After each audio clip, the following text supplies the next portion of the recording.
Well, I had the privilege of summing up the panel discussion where we had representatives from the Ministry of Finance, the Ministry of Economic Planning, plus banks and institutional investors and the Asian Development Bank.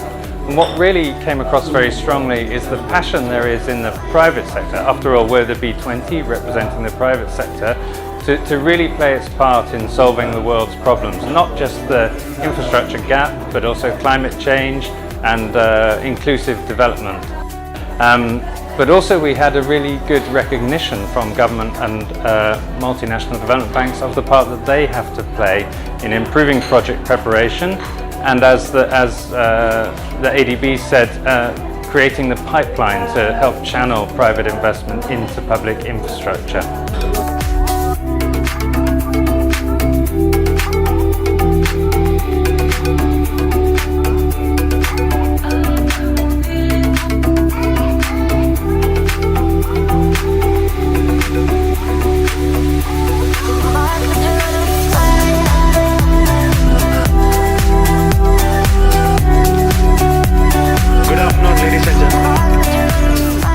Well, that means to achieve this, we need to work together.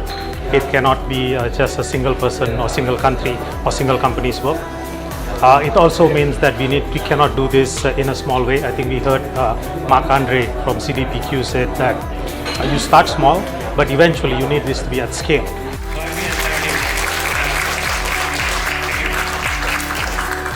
And then we are trying to get this interest in infrastructure financing and green financing.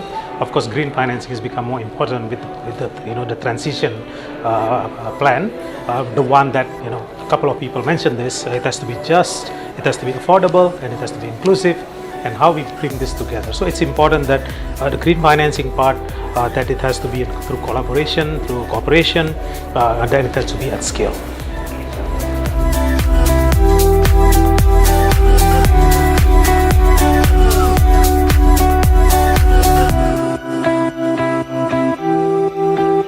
So I'd like to thank again all of the panel members for coming and enriching our debate and giving us even more detail that we can capture in the final version of the policy paper. Thank you again, everyone.